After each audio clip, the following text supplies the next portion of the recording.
What's not keeping up the growth of paddle is courts, but they're coming. But even more so is coaches. We have a really good friend of the show here. We've got Reggie Taylor. As the pandemic kind of locked us all inside, I then did the reverse of that. I kind of locked myself inside. But then 18 months later, I discovered paddle, and thankfully I've been able to recover with a lot of help from people that have helped me around me. I thought about it. I thought, you know what, let's give myself a challenge. I do like coaching. I find it very rewarding, helping people and seeing people progress. So yeah, I went ahead and did it. I'm all about that. I'm all about making paddle more accessible in terms of location, in terms of court, in terms of equipment, but in terms of price as well. How high up do you value coaching in terms of the development of this sport in the UK? Are we coaching paddle in this country in the correct? Our clubs, managers and the owners kind of have a responsibility out there to make sure that they're getting the correct coaches in place. You see people of all walks of life playing it, as I said, all different ages playing it, all different cultural backgrounds playing it, and you know, I've been playing for coming up to 3 years. Some of my closest friends now, and include you in that, Toby, is through paddle. But the most important thing with paddle, and right in my lessons, make sure you've enjoyed it, make sure you've had fun, and you want to play again. What would be your one biggest bit of advice for someone that wants to start a career in coaching? We all go through lots of tough times in our life, whether it be injury or work or whatever it is, and one thing I didn't do was ask for help. So if anyone's out there, anyone's listening that's going through a tough time, going through an injury, feel that you can't do anything about it, ask for help.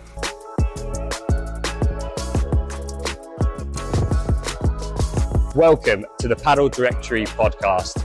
I'm Toby Bawden and I'll be your interviewer for the TPD Podcast. We're going to have guests on from all walks of life within the paddle space, whether that be high-class coaches, national governing bodies, or general influencers, as we all look to navigate this amazing sport in the UK. We can't wait for you to tune in.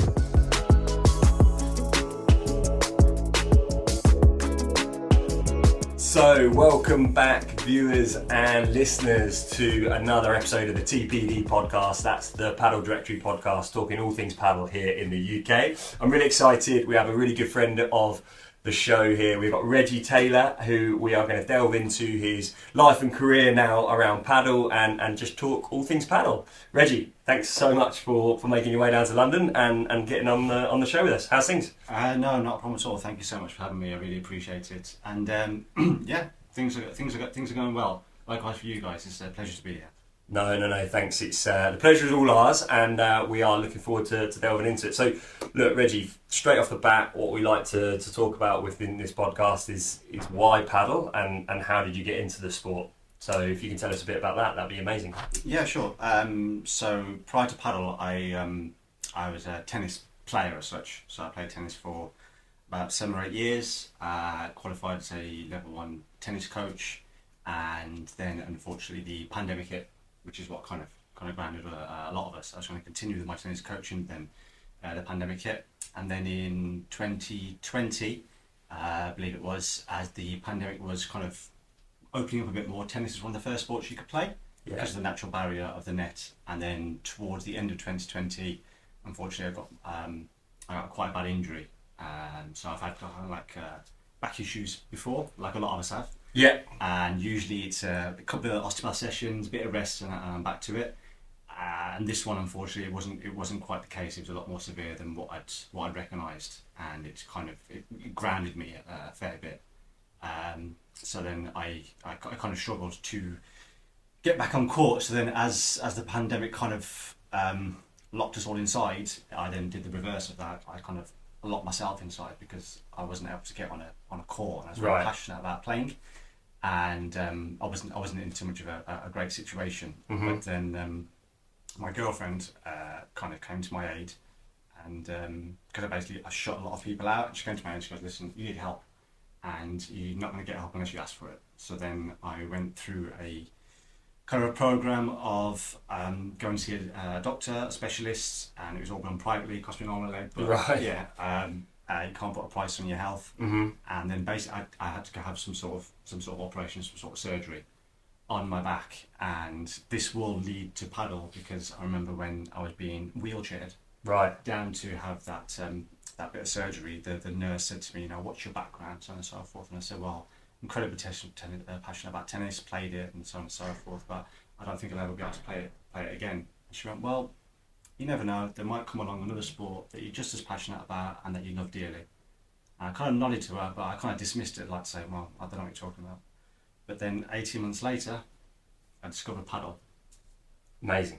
And thankfully I've been able to recover with a lot of help from people that have helped me around me, physios and so on and so forth. And I've now qualified as a paddle coach, and I'm now coaching full time. Prior to that, I had a furniture business for 15 years. Right. Delivering beds and sofas, working 7 days a week for many, many years. And then, I never thought about becoming a paddle coach. It was it's my girlfriend that suggested it. Really? Okay. So I obviously, after my injury, and I got started to play tennis a bit more again. A friend said to me, have you heard of paddle? And at that point I actually hadn't. Where was the first time you played? The first time I played was at We Are Paddle in Derby. Okay, brilliant. And I live around the corner from there, so I thought, I'm open to new things, let me go and try it out. I went and played for an hour, and then I fell in love with it immediately. I was like, this is brilliant, this is great. It was that first moment, did you really kind of feel, and how long was it since you played tennis, I suppose? Yeah. It had been quite a long time? It had been quite a long time because of my injuries and so on and so forth. I was being very careful. I had to go through a full recovery program, and that the moral of the story that I'm telling you, it's not even that many people know about it, but the reason I say it is that we all go through lots of tough times in our life, whether it be injury or work or whatever it is, and one thing I didn't do was ask for help. So if anyone's out there, anyone's listening that is going through a tough time, going through an injury, feel that you can't do anything about it, ask for help. Because there's people out there that can help you and will help you, and that's one thing that I didn't do. Right, powerful message, but an important message. Absolutely, yeah. And from playing paddle for the first time, I thought, this is great. I love it. I can play at it. I can compete at it as well. So my transgression from tennis to paddle was pretty good, because in tennis I was never a power player. Right, so you felt the game lent itself to paddle a little bit. And in tennis I served and volleyed. I served and came forward. Okay, old school. Yeah, I like it. Yeah, so I went the point short. I don't want to be rallying away for forever, and I was very comfortable at the net, and that's kind of paddle. You come forward and you take the net position, so that worked well for me. But initially when I first started playing, I wasn't playing with friends, even though they were playing. All my friends, bless them, have got children, so once they put their kids to bed, and then they come out and play, it's like 9:30, 9 o'clock. It's too late for me. I was playing like 5:30, 6. I was jumping into random matches and just open games open games. And yeah, I was going to ask. So obviously you've had that first experience on court. You've played a little bit. Did you then get hooked quickly, and were you playing pretty regularly from that first time? And how long ago was that? So that would be coming up to about 3 years. Yeah. From when I first started playing paddle, and then I was playing 2-3 times a week. And when I was playing, a lot of people I was playing with had never played paddle before, even picked up a racket, and it was just like sometimes I'd hit a shot, and they'd say to me, how did you hit that shot? From my tennis knowledge, I was like, I'll just make contact with the ball out in front of you, have your elbow in front of you. Okay, so almost very organically you started coaching people around you. Absolutely, without even knowing it. Really? It was just a small tip. Super nice. They'd come back to me a couple of days later and saying, you've really improved my game. I was like, well, that's really nice of you to say. I didn't really do anything.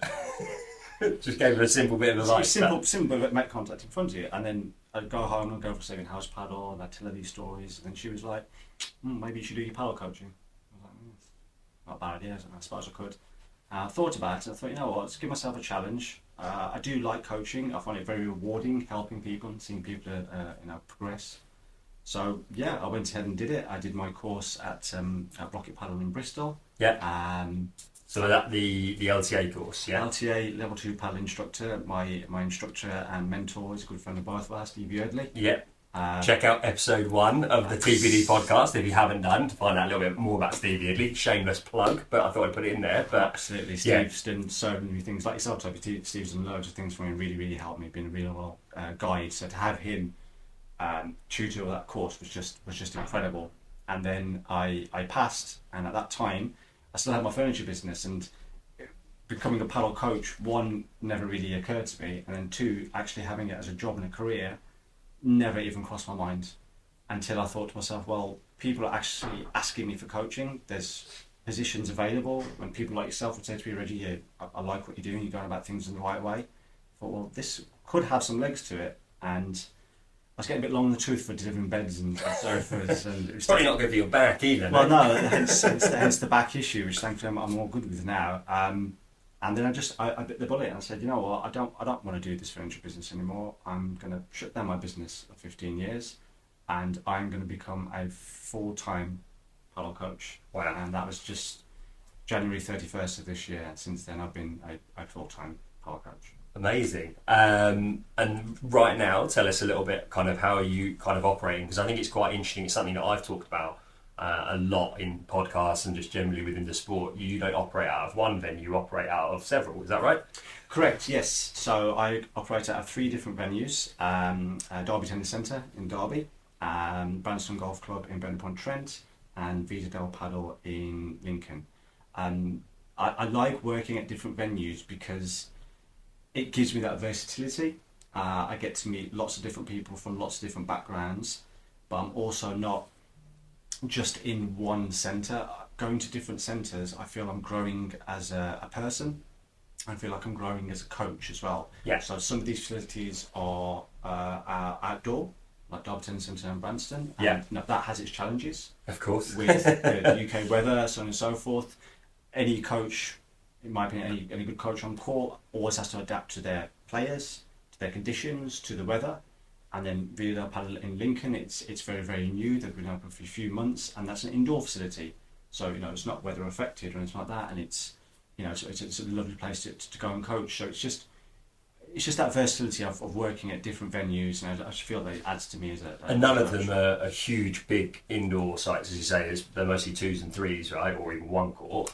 And how have you found kind of that as almost a challenge? Has that been tough to coach at these smaller venues, or have you found that it's actually been really rewarding, or what's it kind of been like?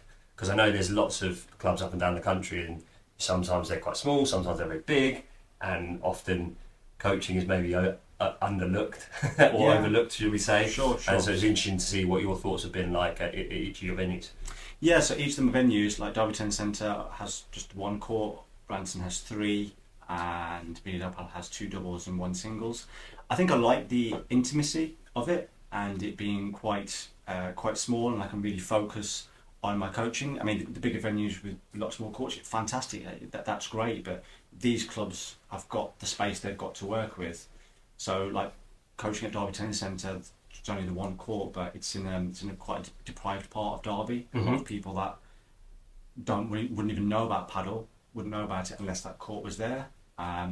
In terms of cost, it's one of the cheapest courts to play on. You can play from just £4 per person. That's brilliant. So it's very accessible. Have the clubs that you've worked at as well, are you able to put on the coaching at quite an affordable rate as well? Because I know that's sometimes a bit of a challenge for coaches like yourself that are maybe, I presume you're obviously self-employed across these venues, but negotiating that correct court price to actually have the coaching happen. So hopefully as well, you've managed to keep perhaps that down for as you say, to make it a bit more accessible. Yeah, I mean, and I'm all about that. I'm all about making paddle more accessible in terms of location, in terms of court, in terms of equipment, but in terms of price as well. I try to keep my costs to the best that I possibly can, but like you said, that's part of the negotiation that I have to have with the clubs and the owners. And 3 clubs that I work with, one of the main reasons I work with them is my vision of paddle and my alignment of it is with theirs. They're about, yes, coaching is very important, it's a core part of paddle. We want to get people on court coaching, but we have to try and make it as affordable as possible as well. That's brilliant. And what's your sort of opinion, like how high up do you value coaching in terms of the development of this sport in the UK? Yeah, I think it's incredibly important now. I mean, I've only been playing paddle for 3 years, so it's not a long time. But I've been playing for over a decade now.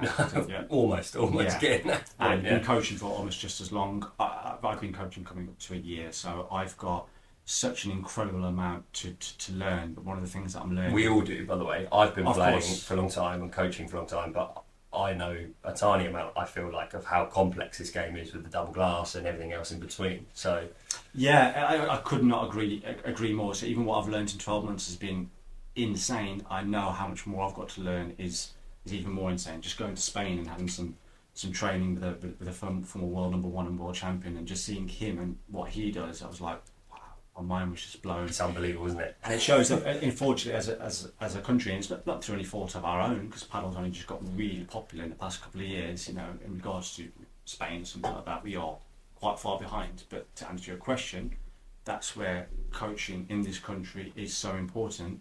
But not just the coaching; it's the actual correct methodologies of coaching.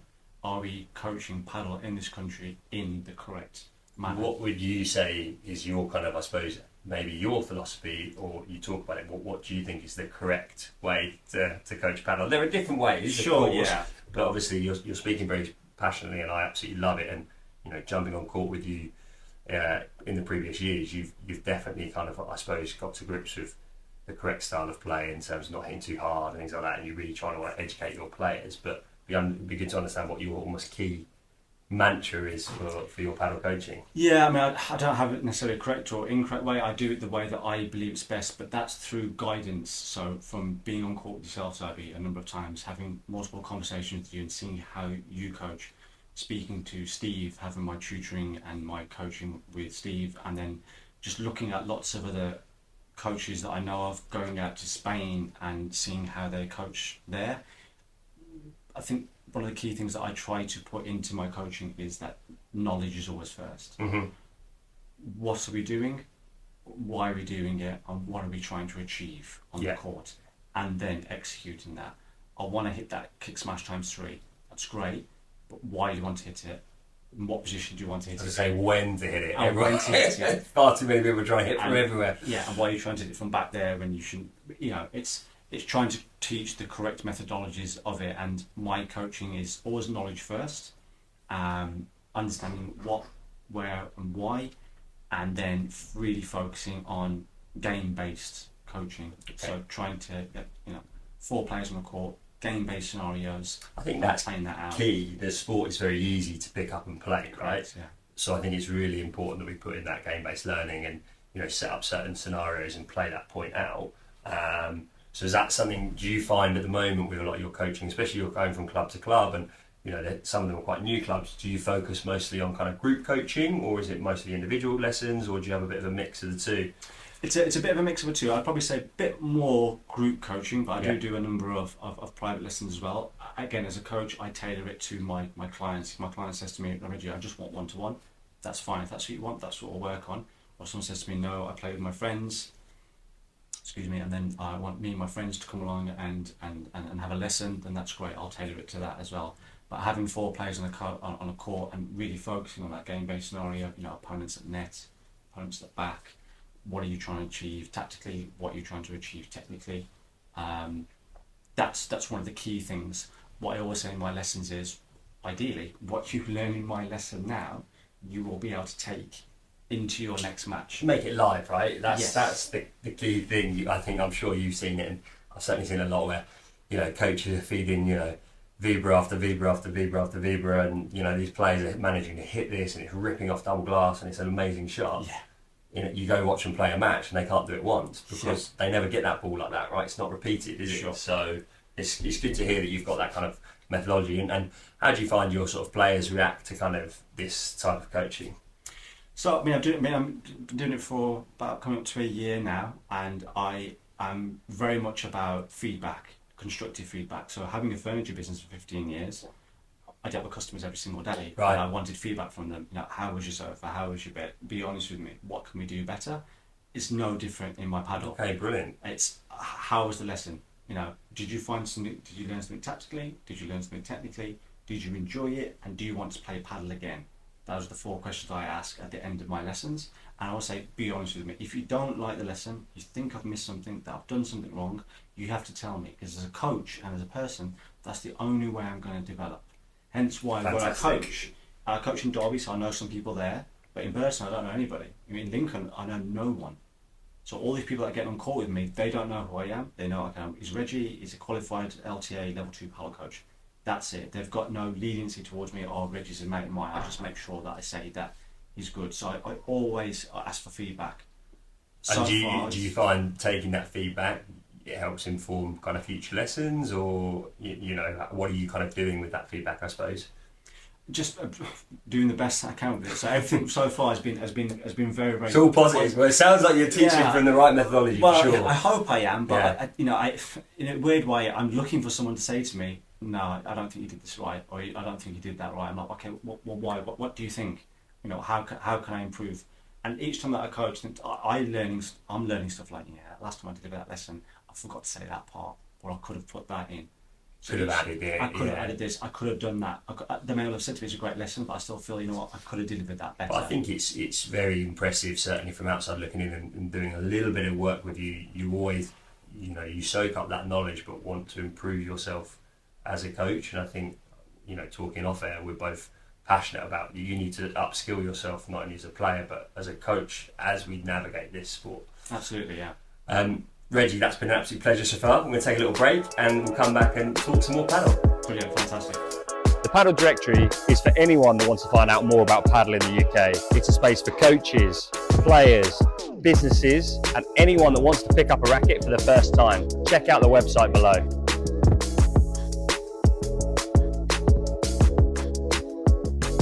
So, welcome back to part 2 with Reggie Taylor. Super interesting first half of our podcast. I mean, really interesting to learn about your kind of journey within paddle, a little bit about your bad back injury, kind of moving on from your furniture business and now becoming a full-time paddle coach, which you said you've now done for 6 months full time. You've been qualified for over a year, which is brilliant. And how do you now see, I suppose, in terms of the evolution of Reggie Taylor, paddle coach?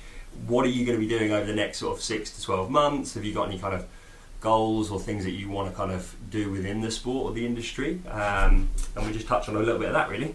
Yeah, sure. So as a coach, I want to continuously try to learn and develop. So I've done my level 2. I've done a course on coaching with kids, which is what I'm going to be hoping to do more of in the future, because the kids are the future of any sport.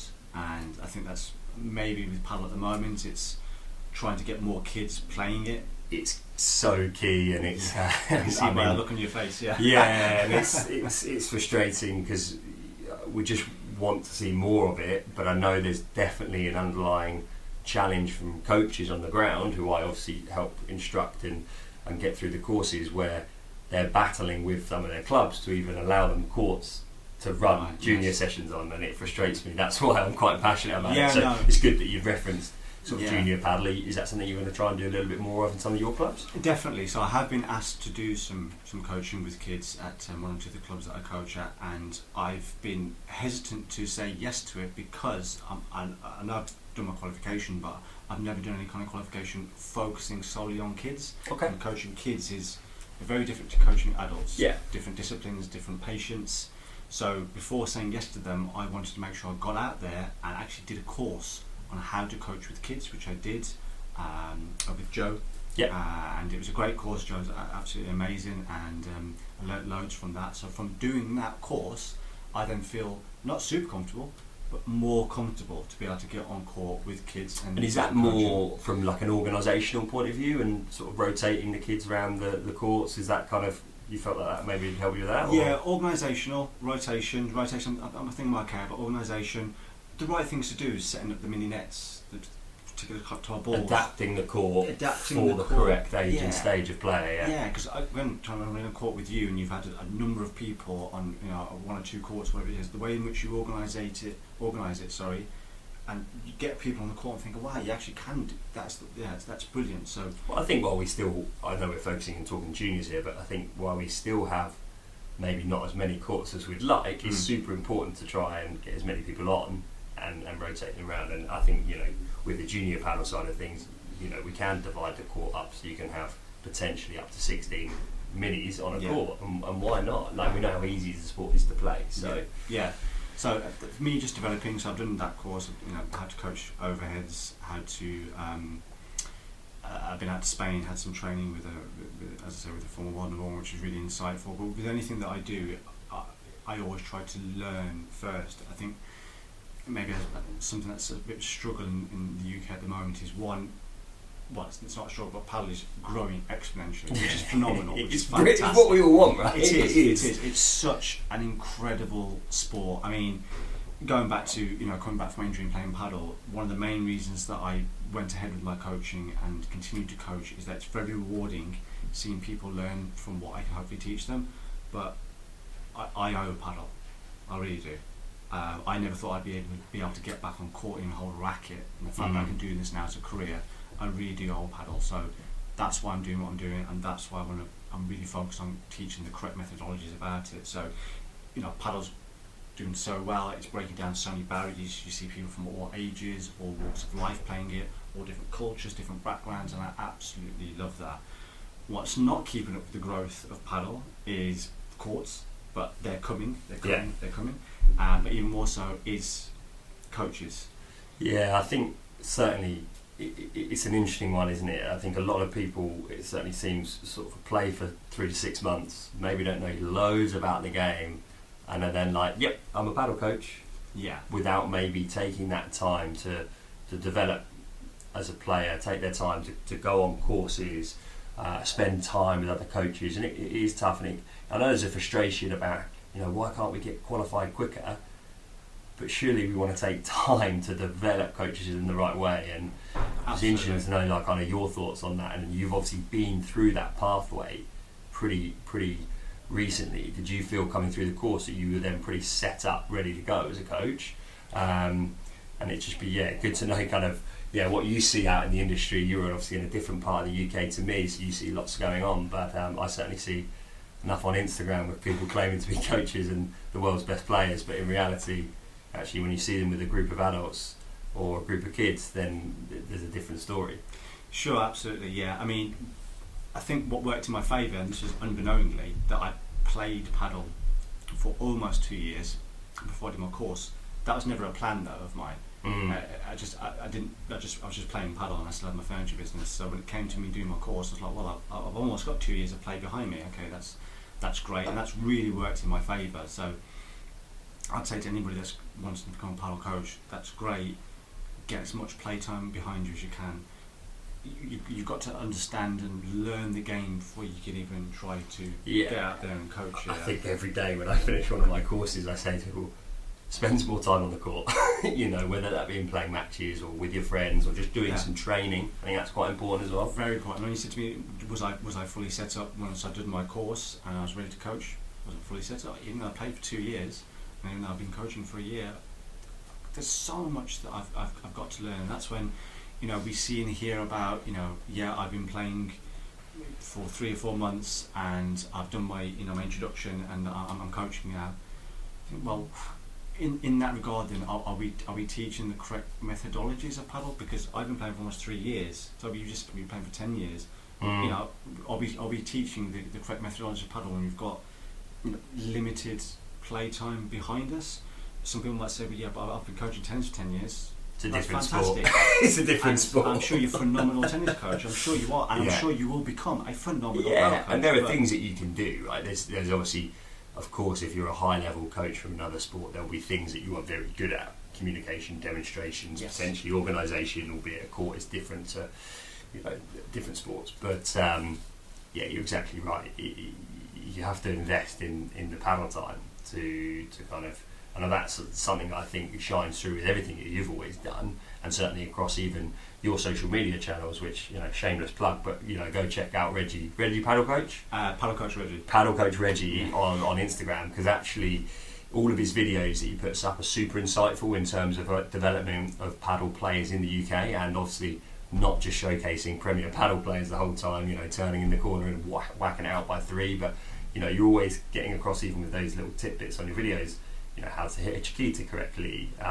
take the net, slow the point down, use of the glass. I actually think they're far more valuable than some of the other kind of Premier Paddle or other TikTok videos you see. I think so. It's really good. That's really great to say, Toby, especially coming from yourself. I appreciate that a lot. I'm hoping I'm doing the right thing. I believe that I'm doing the right thing and putting those videos out. I think, well, that's from what I've understood from people like yourself, from Steve, and from playing it and coaching it.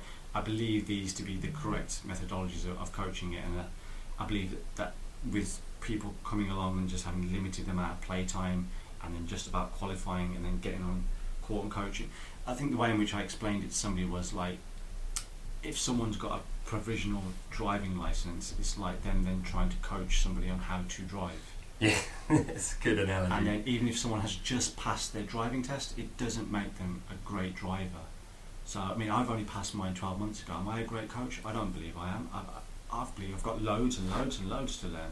But then, you know, sometimes you see some coaches out there, they've only been playing for a couple of months, done a bit of an intro, and they're getting out and coaching. And, you know, fair play to them, well done. But this is where clubs, managers and the owners kind of have a responsibility out there to make sure that they're getting the correct coaches in place. I think it's also taking time with that as well, and maybe it's, you know, navigating, as I've said it before several times, you know, allowing some coaches to come in and do ad hoc sessions while you build up, rather than, I think some clubs are, well, I have to have a head coach, I have to have somebody in coming in and do 40, 50 hours coaching, and we're not going to find those coaches right now. So it's important, like yourself, where you're kind of dipping in and doing, you know, 3 clubs that you're working at the moment, but you're allowed to do that, and that's a really good way, because then, you know, those 3 clubs have a superb coach going in and looking after them. So it's a nice way, and I think that's important. And yeah, just take time on court to develop yourself. Yeah, and it's tough for people to take time right now because paddle's growing so fast. Of course. I've got my court, I need a coach.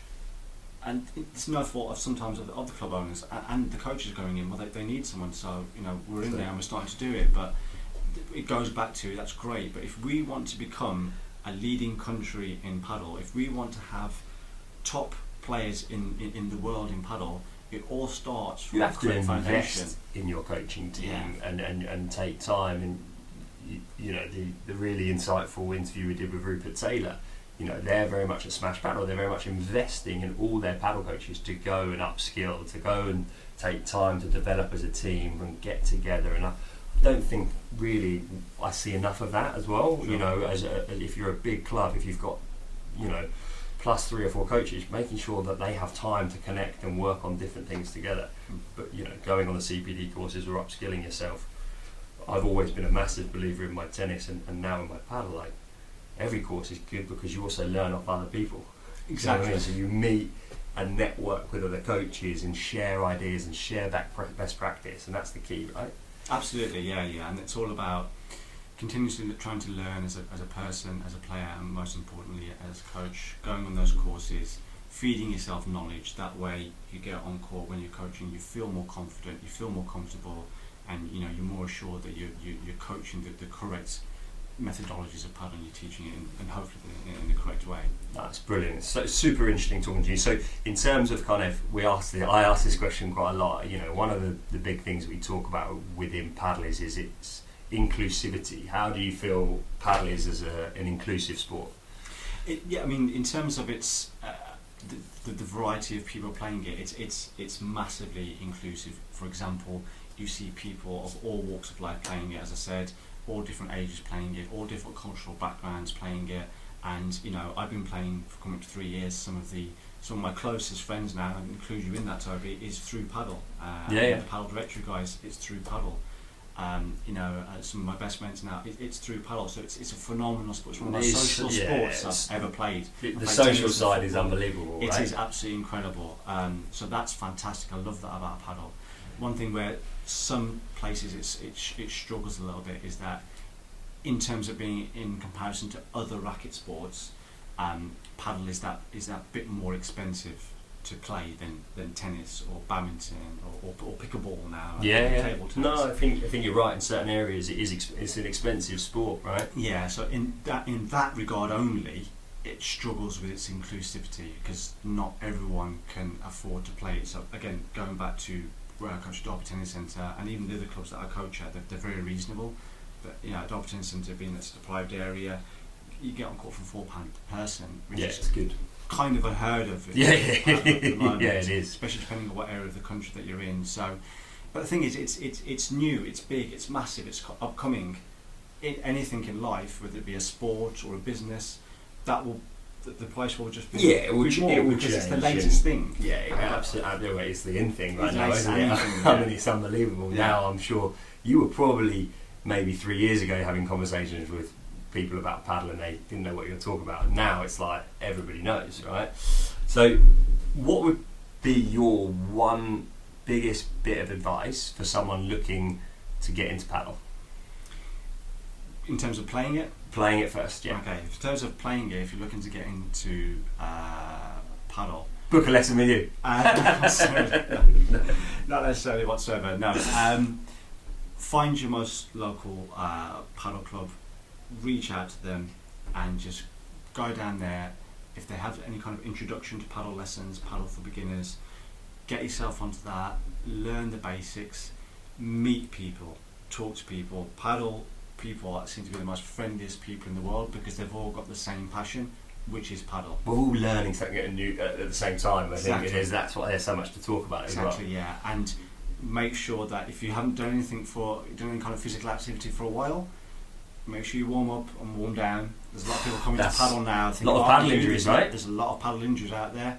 Warming up, warming down. I always do that in my lessons. I do that myself. It's very important. But the most important thing with paddle, and it's right in my lessons, make sure you've enjoyed it. Make sure you've had fun, and that you want to play again. And be consistent. Be consistent. Yeah. I love that. That's your mantra, right? That's got Consistency. over and in. Over and in. Over and in. Yeah. Make more balls than your opponent, and you'll win more matches, right? Yeah, exactly. So, and then the other thing, if you've got, you've come on such an interesting journey in a relatively short space of time, but we've touched on it already. But what would be your one biggest bit of advice for someone that wants to start a career in coaching? If you want to start a career in paddle coaching, I'd first of all say great decision. It's a brilliant sport. It's only going to get bigger and bigger, and we need more good coaches in this country. But real advice-wise would be get on court, get your play time in, learn paddle, learn the tactics and techniques of paddle, the double glass, the back glass, get as much game time as you can, and whilst you're doing that, then start to look at trying to get onto the course and learning how to coach other people. If you're struggling with certain aspects of the game yourself, and I do, but at least some of the basics behind it. And then, like for example, I struggle with the double glass. We all do. Okay, it's tough. I've done a course for 5 hours with a phenomenal guy, and he taught me how to coach double glass. And that man was you. So from doing that, I know the correct methodologies on how to coach that double glass.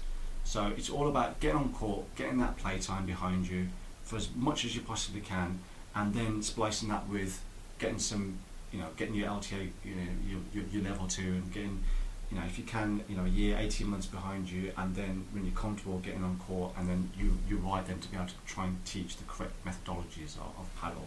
Would be my advice. I love it, Reggie. This has been an absolute pleasure, and talking kind of all things paddle and all things paddle coaching, which is obviously something I'm very passionate about. But thank you so much for your time today. It's awesome to spend some time on the couch with you, and hopefully we'll be back on the court again soon. But definitely, it's been great to be here. Thank you so much, Toby, for having me. Especially thanks to George and Ben from the Padel Directory for having me. I really appreciate it. It's been an absolute pleasure, and it's been way too long since we've been on court. So you're getting too good. That's the problem. I've seen your videos. Me and you versus the Padel Directory boys. Game on. Good stuff. Thanks, man. No problem. Thank you.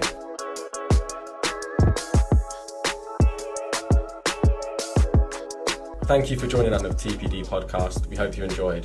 If you don't already know, the Padel Directory is the home of all things paddle in the UK. Whether you're an industry leader or a first-time player, there's something for you on the platform. Please join us for the next episode and check out padeldirectory.co.uk today.